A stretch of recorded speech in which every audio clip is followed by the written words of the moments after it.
Yep. All right, so another week, another coach making it personal for Coach Prime and CU. Man. Sticks.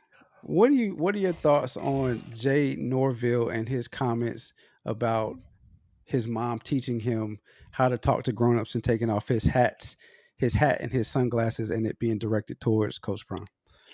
So first of all, obviously Coach Norville don't know who Coach Prime is. First of all, Coach Prime is gonna be Coach Prime. Coach Yeah. Prime got that moxie about him. He got that attitude about him. He got that charisma about him to where he gonna be him regardless of who he talking to and where he at. Number one. Yep. And of course, he got respect for different venues or where he gonna be at. Of course, he has that. But at the same time, when it comes to this football, Dion is prime time. Deion Sanders is now Prime prime time. time. So you ain't gonna make him just because it's another coach in front of him. He ain't never been like that. Even when he was at Jackson State, he won't like that. When he was going Mm-hmm. to the press releases and media days and stuff like that, he always did what he did as he was and talked the way he talked. He gonna be respectful. He gonna have his own slang. He gonna have his own moxie. But bro, like at this point, and I think you said this to me a couple of days ago when we were talking about topics. It's becoming like they're trying to make a name for themselves off of Dion. Mm-hmm. You see what I'm saying? Because it's Yep. like you obviously don't know who Dion is. You can't. You're old enough to know that Dion was a killer on the football field and the baseball field and on that diamond, and you know who he is coming up from Jackson State to now Colorado. Why would you ever think he was going to be anything different when he was in the same room as you? Makes no sense to me. The hate is becoming comedy at this point because all Dion does is take it personal, take it on that football field. Well, take it. First of all, he takes it on that practice field and in his meeting rooms with his players, and he makes it personal Mm-hmm. for his players. And then they come out on that field and they prove everybody wrong. So I don't understand why people try to come at Coach Prime. It's getting comedic at this point. What you think, D'Lo? So it's a famous quote that I'm sure a lot of people know by now. It says, "Winners focus on winning, losers focus on the winners." And that's what it seems like. Mm. The last 3 weeks. I won't say TCU because it's nothing that I know for sure that Coach Patter who's the coach name?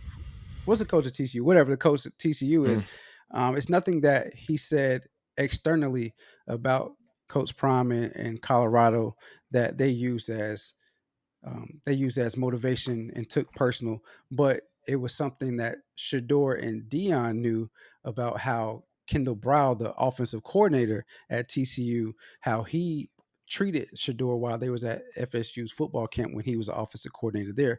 But then the Mm-hmm. last 2 weeks where Matt Rhule and now Jay Norville have said something about either Coach Prime specifically or how he runs the program or how he addresses the media while he's talking to them. Like, who cares about that? Like we're talking about football.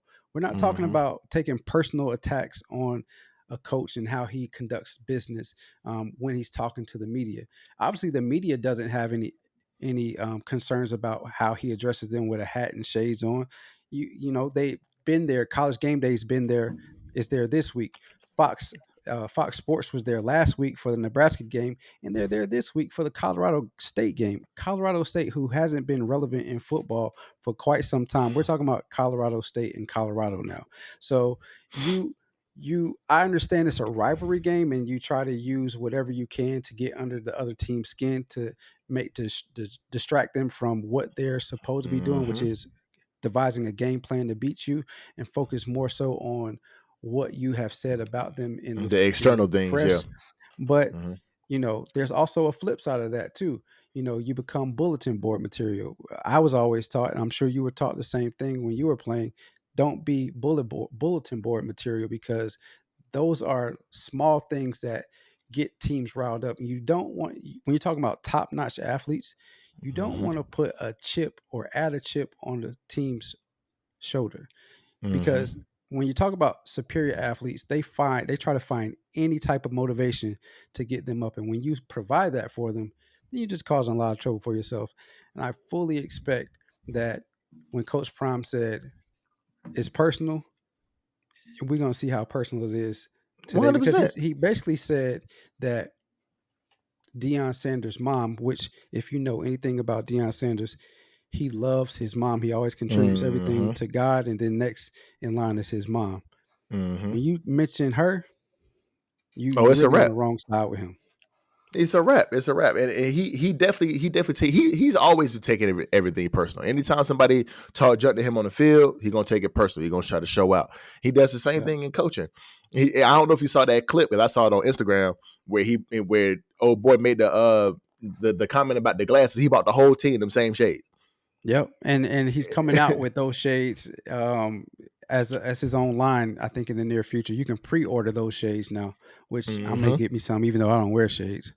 But yeah, but it's a thing where it's like you at this point, like you said, you become a bulletin board material. You put a target on your back for this man who already has a chip on his shoulder, who's already trying to prove everybody wrong, who's already getting all the hate from different avenues, whether it's from the black community, from the coaches, from from different players, and it's just you're putting a target on your back for a man that has a chip on his shoulder, and that's what you don't Yep. want to do for somebody like Prime, Yep. and it's it's becoming laughable, bro. It's becoming laughable, I have a if anybody watching this episode right now has been following me and D'Lo and Two Complex, we've talked about Prime at nausea at this point Yep. because it's an intriguing story. But y'all know that we have a lot of stock in Coach Prime because we know the type of player that he was, so we can kind of see the coach he's going to be and the type of leader of men that he's going to be. And Yeah. and you're coming at somebody talking about how his program is ran and it's like a club and you got this person coming this week and this rapper and you got media crews following you and it's all about publicity. No, Coach Prime wants to win. And the Hmm. publicity is there because the person that he is, but also the noise that he's making in the college arena. Period. Yep. And the way he runs his program has nothing to do with your program. So you do what you do at Nebraska, you do what you do at TCU, you do what you do at Colorado State, or whoever the hell else is gonna come at Coach Prime. But just know Coach Prime gonna take it seriously, and he gonna come at you. He gonna be at your neck, and he gonna have Yep. all of his players at your neck too. So Yep. just be ready for the repercussions whenever they come, because Yeah. it's funny. It's just funny at this point.